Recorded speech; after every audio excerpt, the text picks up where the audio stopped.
আসসালামু আলাইকুম এভরিওয়ান। দুপুরে রান্নার প্রস্তুতি করছি। বসিয়ে দিলাম, আজকে খিচুড়ি রান্না করব।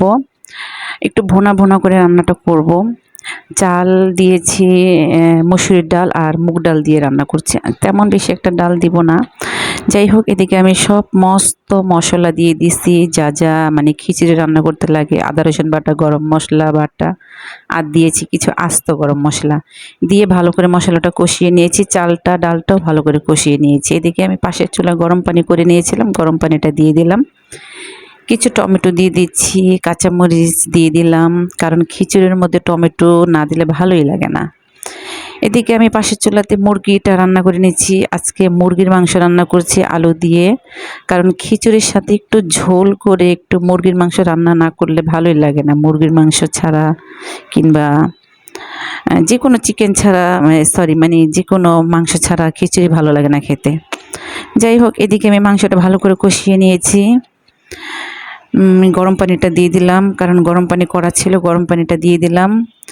এদিকে মানে মুরগিটা রেডি হয়ে গেছে। এখন আমি আবার চলে আসলাম পাশের চুলায় খিচুড়িটা দেখার জন্য। খিচুড়িটা একটু নেড়ে চেড়ে দিচ্ছি।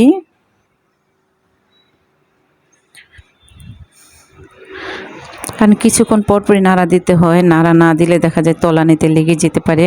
কারণ এখন খিচুড়িটা অনেকটাই ঘন হয়ে আসছে। এখানে আমি অনেকগুলো ধনেপাতা দিয়ে দিলাম। খিচুড়ির মধ্যে ধনেপাতা না দিলে একদমই ভালো লাগে না, এই জন্য পরিমাণে বেশি করে ধনেপাতা দিয়ে দিলাম। খিচুড়িটা হয়ে গেছে, আমি ঢেকে দিয়েছি। আর একটু উল্টিয়ে পাল্টে দিলে হয়ে যাবে। এদিকে মুরগির মাংসটাও হয়ে গেছে রান্নাটা। এখন জালটা আমি অফ করে দিব, কারণ বেশি সময় চুলাতে থাকলে দেখা যায় মাংসটা একদম বেশি নরম হয়ে যায়। আমি চুলার জালটা অফ করে দিয়েছি। এখন আবার আমি চলে আসলাম পাশের চুলায় খিচুড়িটা দেখার জন্য। একটু উল্টিয়ে দিব, দেখা যায় নয়তো নিচ দিয়ে একদম গলে যাবে নিচের চালটা। এখন উল্টিয়ে পাল্টিয়ে দিয়ে আমি রান্নাটা একদম কমপ্লিট করে নিয়েছি। রান্নাটা আমার কমপ্লিট হয়ে গেছে। চিকেন হয়ে গেছে, খিচুড়িটাও রান্না করা হয়ে গেছে। এখন টেবিলে আমি খাবারগুলো সার্ভ করে নিব।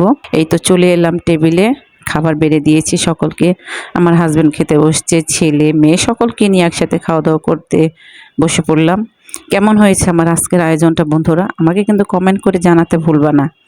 যদি আমার এখানে কোনো বলাতে কোনো ভুল ত্রুটি হয়ে থাকে, প্লিজ তোমরা ক্ষমা সুন্দর দৃষ্টিতে দেখবা, আমার পাশে থাকবা, আমিও তোমাদের পাশে থাকবো। আজকে এ পর্যন্তই। আল্লাহ হাফেজ। আবার নতুন কোনো একটা লং ভিডিও নিয়ে কোনো একদিন হাজির হয়ে যাব তোমাদের মাঝে। সবাই ভালো থেকো, সুস্থ থেকো, সবার জন্য দোয়া ও ভালোবাসা রইল। আল্লাহ হাফেজ।